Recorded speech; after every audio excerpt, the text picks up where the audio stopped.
سب سے آخری جنتی کو اللہ تعالیٰ بڑے مزے سے نکالے گا جنت، اسے ایک اعلیٰ درجہ دینا ہے جو اس کا سٹیٹس ہے، سب سے آخری جنت، تو اس کو اللہ تعالیٰ جہنم پر لائے گا، پیچھے کمر جلے گی، آگے جسم محفوظ، تو اس کے دل میں اللہ سوال پیدا کرے گا، یا اللہ کہ مجھے جہنم سے تھوڑا باہر نکال دے، تیری بڑی مہربانی۔ تو اللہ کہے گا اور کچھ پھر مانگو گے؟ کہ نہیں، بالکل نہیں مانگتا ہوں۔ تو اللہ اس کو جہنم سے باہر نکال دے، تو آگے تھوڑی سی جنت دکھا دے گا۔ اب آدمی کی حرص و حوث تو ختم ہو نہیں سکتی، تھوڑی دیر بعد کہے گا یا اللہ وہ چھوٹی سی جنت مجھے دے دے، تیری بڑی مہربانی۔ تو اللہ کہے گا پھر اور تو نہیں مانگے گا؟ کہ نہیں، بالکل تیری عزت کی قسم نہیں مانگتا ہوں۔ تو اللہ وہاں پہنچا دے گا۔ تھوڑی دیر کے بعد ایک اور اس کو درجہ دکھا دے گا۔ جب ادھر دیکھے گا، پہلے آدمی پیدل کہ اللہ سائیکل ہی دے دے، جب سائیکل۔ السلام علیکم، طارق جمیل صاحب کے ایسے بیان سننے کے لیے ہمارے چینل کو سبسکرائب کیجیے اور بیل آئیکن کو پریس کیجیے، شکریہ۔ آ جاتا ہے پھر کہتا ہے اللہ موٹر سائیکل دے دے، جب موٹر سائیکل آ جاتا ہے پھر کہتا ہے اللہ گڈی دے دے، چاہے سزوکی کیوں نہ ہوئے، جب سزوکی آ جاتی ہے اللہ ٹوٹا ہی دے دے۔ تو آدمی کا حرص آگے آگے جاتا ہے، تو تھوڑی دیر تک تو دیکھتا رہے گا، پھر چپ، پھر کہے گا جی اللہ یہ مجھے درجہ دے دے، تیری بڑی مہربانی۔ تو اللہ فرمائیں گے پھر آگے تو نہیں مانگو گے؟ نہیں، تیری عزت کی قسم آگے نہیں مانگتی۔ تو اللہ وہاں پہنچا دے گا، پھر اس کا اصلی مقام اس کو ظاہر کرے گا جہاں اس نے جانا ہے۔ وہ آخری جنتی، میرے نبی نے فرمایا میں آنکھوں سے دیکھ رہا ہوں، جہنم سے نکل رہا ہے اور جنت میں جا رہا ہے، اس کا نام ہوگا جوہینہ، میرے نبی نے بتایا، اس کا قبیلہ ہوگا جوہینہ، عرب قبیلہ ہے، عرب۔ اور جب اس کو وہ آخری جنتی، اس کو اس دنیا سے 10 گنا بڑی جنت اللہ عطا فرمائے گا، اس زمین سے 10 گنا بڑی، تو اللہ یوں دکھائے گا۔ تو اب وہ اس کو دیکھے گا، تو اب جو نظر آ رہا ہے وہ حقیر ہو جائے گا، تو پھر اس کو سوچ آئے گی جو ہن منگے آتا کہتے ہیں ریورس گیئر نہ لگ جائے، دوبارہ پیچھے دوزخ کی واپسی نہ ہو جائے، تو لہذا چپ، اندر میں ابال اٹھ رہے ہیں کہ مانگوں، اور ڈر لگ رہا ہے کہ اتنی دفعہ قسمیں کھائیں توڑ دیں، قسمیں کھائیں توڑ دیں، تو کہیں اللہ تعالیٰ آگے چل بہنوں واپس کر دو، تو لہذا چپ کر کے بیٹھو، اللہ تو اندر کا بھید جانتا ہے۔ ہائے تھوڑی دیر کے بعد اللہ کہے گا مانگتے کیوں نہیں، مانگتے کیوں نہیں؟ کہے گا یا اللہ سألتک حتی استحییت وحلفت فیک حتی استحییت، یا اللہ میں نے اتنا مانگا کہ اب مانگتے شرم آتی ہے، اور اتنی دفعہ قسمیں توڑی ہیں کہ اب قسم توڑتے ہوئے شرم آتی ہے۔ تو اللہ تعالیٰ فرمائیں گے واہ واہ، تو نے مجھے لگتا ہے سمجھائی نہیں، اچھا اگر میں تمہیں دنیا سے 10 گنا بڑی جنت دے دوں تو راضی ہے؟ تو کہے گا یا اللہ رب ہو کے مذاق تو نہ کر میرے ساتھ۔ تو اللہ تعالیٰ فرمائیں کہ مذاق نہیں کر رہا ہوں، چل تیرے لیے دروازے کھل گئے ہیں۔ تو اللہ واحد شہنشاہ ہے، مانگو تو خوش ہوتے، نہ مانگو تو ناراض ہوتے، اور جتنا مانگو اتنا خوش ہوتے۔ بعض لوگ اشکال کرتے ہیں کہ یہ اتنے نیک آدمی ہیں، یہ دعائیں مانگ مانگ کے تھک گئے، ان کی قبول ہی نہیں ہو رہی، اور یہ فلاں آدمی ایسا ہے کہ وہ ایک کام سیدھا نہیں، دعا کرتا ہے قبول ہو جاتی۔ تو میرے نبی نے فرمایا کہ ایک اللہ کے تعلق والا بندہ یا بندی اپنی ضرورت میں اٹکا ہوا ہے اور اللہ سے مانگ رہا ہے اور رو رہا ہے، اوپر سے دروازہ نہیں کھل رہا ہے، کہتا پتہ نہیں کیا ناراضگی ہو گئی ہے، حتیٰ کہ فرشتے سفارش کرتے ہیں کہ یا اللہ یہ اتنے دیر سے بیچاری رو رہی ہے، یہ اتنے دیر سے رو رہا ہے، یا اللہ اس کا کام کر دے۔ تو اللہ تعالیٰ فرماتے احب ان اسمع حنینہ، مجھے اس کا رونا بڑا پیارا لگ رہا ہے، میں چاہتا ہوں کچھ اور رو لے، دے دیا تو پھر کیا رونا، لہذا میں چاہتا ہوں تھوڑا یہ رو لے، اس لیے لیٹ ہو رہا ہے، اس لیے لیٹ نہیں ہو رہا کہ میں ناراض ہوں۔ تو اللہ تعالیٰ کے مختلف اپنے بندوں کے ساتھ معاملات ہیں۔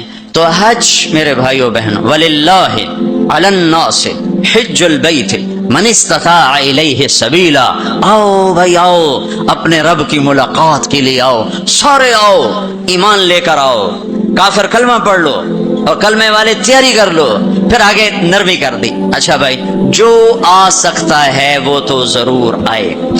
اس پیشکش میں اتنی محبت تھی کہ سننے والے کو یہ شک پڑ سکتا تھا کہ لگتا ہے اللہ کو ہمارے حج کی ضرورت پڑ گئی ہے، تو پھر ومن کفرا، نہیں آؤ گے نا، یہاں کفر سے مراد کافر ہونا نہیں، ومن کفرا، جو حج پہ نہیں آتا فإن اللہ لغنی عن العالمین، تو مجھے صرف تمہاری نہیں، مجھے تو کل کائنات کی پرواہ کوئی نہیں، تم نہیں آؤ گے تو کیا ہو جائے گا، تو آخر میں اپنی ذات کو صاف کیا ہے اور شروع میں اپنی محبت کا اظہار کیا ہے. تو بھائیو بہنوں یہ نیت کر کے جاؤ کہ واپس والی زندگی وہ نہیں ہوگی جو پہلے تھی، وہ نہیں ہوگی جو پہلے تھی. تو اللہ کی ملاقات اس طرح ہو کہ ماضی اور حال اور ہو جائیں اور مستقبل اور ہو جائے، تو گویا ہم اللہ کی بارگاہ میں اپنی مہر لگوا کے آ گئے. یہ اسلام کا عبادت کا پہلو ہے. یہ عبادت کا پہلو اس وقت مکمل ہوگا جب اس کے ساتھ اخلاق کا پہلو جڑے گا، وہ ہے لوگوں کے حقوق ادا کر. سب سے انشاءاللہ میں اللہ کے نبی کا خطبہ پڑھ کے سناؤں گا عرفات میں. 3 دن آپ نے تقریر فرمائی، تینوں دن ایک ہی جگہ سے بیان شروع کیا. لوگوں تمہاری عزتیں، تمہارے جان، تمہارے مال ایک دوسرے کے لیے حرام ہو گئے. کسی کی عزت پہ، کسی کے مال پہ، کسی کی جان پہ ہاتھ نہ ڈالنا. اور آخری جملہ ہے لا ترجعوا بعدی کفارا یضرب بعضکم رقاب بعض. دیکھو میرے بعد کافر نہ ہو جانا کہ ایک دوسرے کے گلے کاٹتے پھر رہے ہو. ایک دوسرے کے گلے کاٹتے پھرنا گویا میرے نبی کی نظر میں کافر ہو جانا ہے. یہ آخری جملہ تھا. اور پھر ایک اور آخر لا تسودوا وجہی یوم القیامہ. دیکھو مجھے قیامت کا دن تمہاری وجہ سے شرمندہ نہ ہونا پڑے، مجھے شرمندہ ہونے سے بچانا. یہ آپ کے خطبات کے آخری الفاظ ہیں. تو ایک تو اس کی تفصیل حج کیسے کر رہا ہوں، وہ کتابیں موجود ہیں، سارے کو چھوٹے چھوٹے پمفلٹ موجود ہیں، آپ آسانی سے اس کو فالو کر سکتے ہیں. اور اگر اس میں کوئی اونچ نیچ ہو جاتی ہے تو مینا بکروں سے بھرا پڑا، 1 بکرا دے دو، 2 دے دو، 4 دے دو، 5 دے دو، جتنے مرضی دے دو، وہ ہو جائے گا. تو جب تم اتنے پیسے خرچ کر کے جا رہے ہو تو میرے نبی سے پوچھا گیا یا رسول اللہ سب سے بہترین حج کیا ہے؟ الحج والسج. سب سے بہترین حج ہے لبیک کہنا زور زور سے اور قربانی کرنا اپنی وسعت کے حساب سے، خون بہانا، قربانی کرنا. ہمارے نبی اگر اپنی طرف سے قربانی کرتے تو 1 بکرا ذبح کر دیتے، 1 دمبا ذبح کر دیتے، 1 مینڈا چھترا. ساری زندگی ہمارے نبی عید قربان پر 2 قربانیاں کرتے تھے، 2 چھترے، 1 اپنی طرف سے کرتے تھے اور 1 امت کی طرف سے کرتے تھے ساری. تو لیکن جب آپ نے حج کیا تو آپ نے کتنی قربانیاں فرمائیں؟ آپ کی عمر مبارک 63 سال تھی. تو آپ اور حضرت علی کے اونٹ مشترکہ مل کر 100 تھے. 100 تو وہ 100 اونٹ میں سے آپ نے 63 اونٹ الگ کروا لیا، ہر سال کا 1 اونٹ. اور 1 اونٹ میں 7 قربانیاں ہوتی ہیں، 1 میں 7 ہوتی ہیں. پھر ان میں سے 5 کو الگ کیا، 5 میں سے 1 کو سامنے لایا گیا اور اس کو کھڑا کر کے آپ نے ذبح کیا. کھڑا کر اس کے یہاں یوں برچھا مارا گیا. تو یہاں تو جانور ہو، بکرا ہو، اونٹ ہو، جب اس کو برچھا لگتا ہے تو وہ شور مچاتا ہے، کرتا ہے. لیکن جب وہ اس اونٹ کو لگا نبی کے ہاتھ سے برچھا تو اس کی خوشی سے ہائے نکلی. اور پیچھے جو اونٹ کھڑے تو ان میں جنگ شروع ہو گئی. ہر اونٹ رسی توڑ کے آگے بڑھ کے ذبح ہونے کی کوشش کر رہا تھا کہ کہیں میں پیچھے نہ رہ جاؤں، میں پہلے ذبح ہو جاؤں، میں پہلے ذبح. نہ شود نصیب دشمن کہ شود ہلا کے تیغت، سر دوستاں سلامت کے تو خنجر آزمائی. ہم آہوں آنے سہرا سر خود نہاد برکف با امید آن کے روزے بشکار خواہی آمد. کہ آج سارے جنگل کے ہرنوں کو انتظار ہے کہ آج ہمارا محبوب شکار کرنے آ رہا ہے.